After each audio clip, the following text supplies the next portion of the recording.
आज हम लोग पढ़ने वाले हैं why we prefer geometric mean for the calculation of return over the arithmetic mean for any financial asset. तो सबसे पहले इसके रिजल्ट से उसका डिफरेंस देखते हैं कि रिजल्ट क्या आता है एरिथमेटिक मीन रिटर्न जब हम देखते हैं और ज्योमेट्रिक मीन रिटर्न जब हम देखते हैं। उसके रिजल्ट से हम डिसाइड करेंगे कि why we are preferring geometric mean. उसके बाद मैं एक्सप्लेन करूँगा। नाउ सी, अगर सबसे पहले इसका रिटर्न निकालिए आप, रिटर्न तो आपने 100 रुपये में ख़रीदा है at the end of the year और 1 साल के बाद वो 200 रुपये का हो रहा है, तो how much return you are getting? 100% return कैसे निकाल सकते हैं? 200 minus 100 upon 100 into 100। Okay, this is last price, this is last price and this is percentage value and this is initial price. ऐसे निकालते हैं परसेंटेज, तो क्या हो जाएगा 100 अपॉन 100 इंटू 100 दैट इज 100%। कितना रिटर्न? 100%। अच्छा, नेक्स्ट ईयर देखिए क्या रिटर्न मिला? 100 माइनस 200 अपॉन 200 इंटू 100 करेंगे। यस, 100 में से 200 घटाएंगे और 2/200 into 100, so minus 100 upon 200 into 100। Okay, तो वैल्यू क्या आ जाएगी? माइनस 50%। वैल्यू क्या आएगी बच्चों? माइनस 50%। तो इस साल पैसा डबल हो गया, मतलब 100% रिटर्न, और इस साल पैसा आधा हो गया यानी 50% लॉस। यही हुआ इसका मतलब बच्चों। ओके, तो अब मैं इसको लिखता हूँ यहाँ पर, ये कैलकुलेशन आप देख लीजिएगा, बाद में खुद भी कर सकते हैं। So our return in percentage you can write 100% return, पहले साल नहीं देखेंगे, मतलब 0 ईयर पे नहीं देखेंगे, 100% रिटर्न एंड 50% लॉस। तो here is gain, here is loss. अगर इसका एरिथमेटिक मीन निकालते हैं, एरिथमेटिक मीन ऑफ रिटर्न निकालिए, क्या होगा? एरिथमेटिक मीन ऑफ रिटर्न क्या होगा? परसेंटेज को आप वापस से नंबर में कन्वर्ट करके वापस परसेंटेज में ला सकते हैं, ठीक है? तो अभी मैं आपके लिए कर देता हूं। अगर इसको मैं नंबर में बोलूं तो 100% का मतलब क्या है? 100% दैट इज 1, और इसका मतलब क्या है? 50% that is minus 0.5। Okay, so average of return क्या होगा? पहले साल इतना का रिटर्न मिला, दूसरे साल इतना का रिटर्न मिला, और डिवाइडेड बाय 2, ऐसे ही निकालते हैं arithmetic mean. So what is the value? 1 minus 0.5 upon 2, तो इसका मतलब क्या हो गया? 0.5 अपॉन 2, इसका मतलब 0.25, और परसेंटेज में देखना है तो वापस से मल्टीप्लाई बाय 100 कर दो, तो ये कितना परसेंट है एक्चुअली में? 25%। और ऐसे भी देखेंगे, पहले साल 100 का, दूसरे साल माइनस 50 का, दोनों को जोड़ दो, कितना होगा? 50 अपॉन 2 25। सो आपने देखा कि एरिथमेटिक मीन जब हम निकाल रहे हैं तो क्या वैल्यू आ रहा है? 25%। इसका इंटरप्रिटेशन क्या हुआ? इसका इंटरप्रिटेशन ये हुआ कि आपने जिस शेयर को खरीदा था, 2 साल के बाद आपको 25% का रिटर्न है एवरेज। अब आप बताइए, क्या एवरेज रिटर्न है? दिख रहा है आपको? 100 में माल खरीदा, 200 का हो गया, बहुत अच्छा, और वापस से 100 का हो गया। कितना एक्चुअल रिटर्न कितना है? 2 साल के बाद आपके पोर्टफोलियो में एक्चुअल रिटर्न 0% है, लेकिन एरिथमेटिक मीन कहता है कि 25% है। ठीक है, तो ये एक पहली वजह हुई कि एरिथमेटिक मीन हमको सही रिजल्ट नहीं देता। अब आप बोलेंगे सर आपने बहुत छोटा डेटा लिया इसलिए ऐसा रिजल्ट आ रहा है। आप यहाँ 20 साल का डेटा ले लेंगे तो भी जो रिजल्ट आएगा, यहाँ पे तो आपको ब्लंडर मिस्टेक दिख रहा है कि 0 एंड 25, लेकिन अगर 20-25 साल या लॉन्ग डेटा भी लेंगे तो भी जो रिजल्टेंट वैल्यू है, एक्चुअल जो रिटर्न है आपका, उसके मुकाबले वो बहुत ही कम ही दिखेगा, या तो ऐसा नंबर दिखेगा जो रिप्रेजेंट नहीं करता आपके रिटर्न को। ठीक है बच्चों, इसीलिए हम क्या लेते हैं? एरिथमेटिक मीन की जगह ज्योमेट्रिक मीन। अब चलिए इसी रिटर्न का ज्योमेट्रिक मीन निकालते हैं और उसकी वैल्यू देखते हैं। We know that geometric mean का फॉर्मूला क्या होता है बच्चों? n, और आपकी वैल्यू है ABC ... टू n। ऐसे निकालते हैं हम, है ना? nth root of n value, nth root of n value is known as geometric mean, ये हम जानते हैं। लेकिन चूंकि अभी हम परसेंटेज में काम करने वाले हैं तो इसके लिए फॉर्मूला ऐसा नहीं होगा। फाइनेंस में ज्योमेट्रिक मीन निकालते हैं कैसे? ज्योमेट्रिक मीन निकालते हैं n of 1 minus a sorry 1 plus A multiply by 1 plus B dot dot dot to multiply by 1 plus nth जो भी वैल्यू है वो और उसकी nth रूट -1, जो कि परसेंटेज में है इसलिए ऐसा कर रहे हैं। अब ऐसा करने का एक कारण और भी है कि ये देखिए आपके पास नेगेटिव वैल्यू है ना, तो ज्योमेट्रिक मीन अगर हम इसको एज इट इज़ नंबर ले लें, हाँ, या फिर इसको परसेंटेज से कन्वर्ट करके 0.5 भी ले लें, तो भी रूट के अंदर माइनस की वैल्यू लेंगे तो उसका कोई मतलब नहीं रहेगा, जबकि मतलब तो होना चाहिए, नेगेटिव रिटर्न है तो मतलब होना चाहिए, वरना -0.5 और 0.5 की रूट वैल्यू सेम आएगी, प्लस माइनस समथिंग। तो इसीलिए हम यहाँ पर ये एडजस्टमेंट करके करते हैं। तो आप ये फार्मूला सभी लोग लिख लीजिए। सो फार्मूला क्या है, फर्स्ट रिटर्न, सेकंड रिटर्न और जो भी है, तो हमारे पास 2 रिटर्न है, तो ए और बी के जगह पर हम ये दोनों रिटर्न को लेंगे, ठीक है। इसकी रूट वैल्यू -1, ये है ज्योमेट्रिक मीन। अब आइए कैलकुलेट करते हैं कि ये हमको रिजल्ट देता है कि नहीं देता है। इसको अगर हम कैलकुलेट करें, और आप भी मेरी हेल्प कीजिएगा कैलकुलेटर के साथ, जिसके पास कैलकुलेटर तुरंत वैल्यू बताइएगा। तो यहाँ पर हमारे पास 2 साल का रिटर्न देखना है अपने को, तो n अपना कितना हो गया बच्चों, 2, ओके। 1 प्लस a यानी 1 प्लस पहले साल का रिटर्न कितना है 100%, मल्टीप्लाई बाय 1 प्लस दूसरे साल का रिटर्न कितना है -50%, -1, ठीक है। ये समझ में आया, देखो मैंने कैसे फॉर्मूला में पुट किया, समझ में आया, ओके। आगे बढ़ते हैं।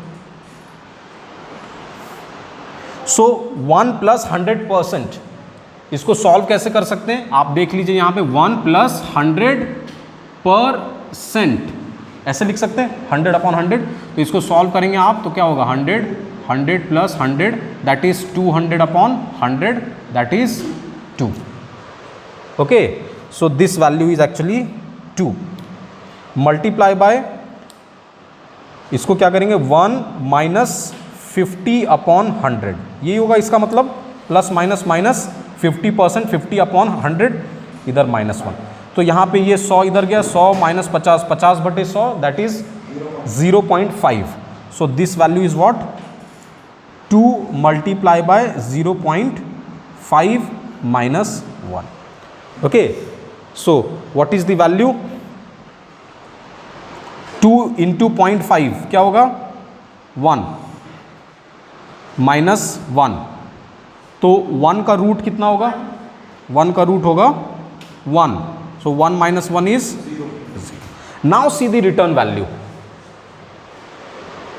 See this, the value, the geometric mean of these two return is coming how much 0%, and actually your position is same. पहले साल आपने 100 में खरीदा, 200 का हुआ, अभी 100 का है, and actually you are earning 0% return, which gives by geometric mean, the real value gives by geometric. Arithmetic mean किए थे तो 25% आ रहा था। तो आपको समझ में आ रहा है डिफरेंस। तो फर्स्ट कारण तो ये है एरिथमेटिक मीन का कि वो मुझे सही एवरेज नहीं दे रहा है, और दूसरा कारण ये है कि ज्योमेट्रिक मीन एक बेटर रिटर्न दिखाता है, और इसी को फाइनेंस में हम क्या कहते हैं CAGR के नाम से भी जानते हैं, कंपाउंड एनुअल ग्रोथ रेट। लिख लीजिए compound annual growth rate. What is the formula for CAGR? The formula for CAGR is final value या final price upon initial value या initial price to the power 1/t, जितने साल हैं -1। ये होता है CAGR, compound annual growth rate, ठीक है। अब यहाँ केस में देखते हैं फाइनल वैल्यू कितनी है और इनिशियल वैल्यू कितनी है, okay. So 100/100 to the power 2 साल का देखना है 2 -1, तो आप देखेंगे 1 का पावर 1/2 का मतलब क्या है √1 -1। तो आप देखेंगे ये सिचुएशन वही है जो यहाँ पर था, ये 2 लिखने की जरूरत नहीं है, ये सिचुएशन और वो सिचुएशन आप देखेंगे सेम है, तो रिजल्ट भी सेम आएगा। तो CAGR कितना आ रहा है 0%। So compound annual growth rate is the real return, और it can be represented real annual return, ठीक है। अब इसी को टास्क लेते हैं और आगे बढ़ाते हैं, आप मेरी हेल्प करेंगे। 2 वैल्यू मैं और ऐड कर रहा हूँ और उसको आप कैलकुलेट करेंगे, दोनों का एरिथमेटिक मीन भी कैलकुलेट करेंगे और ज्योमेट्रिक मीन भी। ठीक है, एक वैल्यू देता हूँ मैं यहाँ 100 से, ये हो गया 150 और उसके बाद हो गया 180, third year and fourth year. Now calculate the arithmetic mean and geometric mean and CAGR।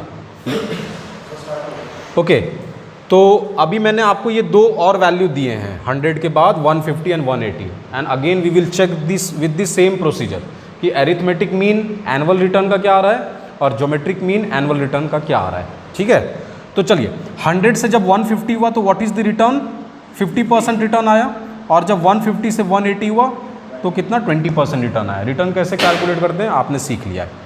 So here we have annual return given, now calculate the arithmetic mean, arithmetic mean of annual return. तो इसको आप directly भी कर सकते हैं, 100 plus -50 plus 50 plus 20 upon 4 करेंगे तब भी ये वैल्यू आ जाएगी, और मैंने यहाँ पे नंबर के फॉर्म में किया है, आप वो भी कर सकते हैं। 100% को मैंने 1 कहा है, लॉस ऑफ 50% को -0.5, positive of 50% is 0.5 and positive of 20% is 0.2। इसका जब हम एवरेज निकालेंगे तो it will come 0.3 which is 30% of return. अब आप देखिए क्या एनुअल रिटर्न 30% मिला है, आप समझिएगा यहाँ पर 100 में आपने परचेज किया 180, 4 साल के बाद टोटल रिटर्न अगर देखें तो 80% का है, 100 से 180 हो गया, लेकिन क्या एनुअल रिटर्न 30% का है? तो अगेन ये एक मिसलीडिंग नंबर है।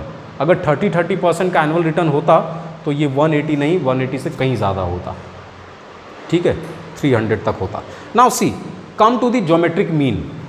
अब ज्योमेट्रिक मीन कैसे निकालते हैं, 1 plus return multiply by 1 plus return multiply by 1 plus return multiply by 1 plus return. First year return, second year loss return, third year return and fourth year return. इसको हमने fourth root ले लिया, जितने return है उतना ये value होगा। Okay, अब इसको कैलकुलेट करते हैं। 1 प्लस 1% को 2 होगा value, 1 minus 50% 0.5, 1 plus 50% 1.5 and 1 plus 20% will be 1.2 minus 1 का फोर्थ रूट। अब इसको आप मल्टीप्लाई करेंगे कैलकुलेटर में, इट विल कम 1.8। अब जल्दी से आप मेरे लिए 1.8 की फोर्थ रूट की वैल्यू बताइए, फोर्थ रूट की वैल्यू बताइए।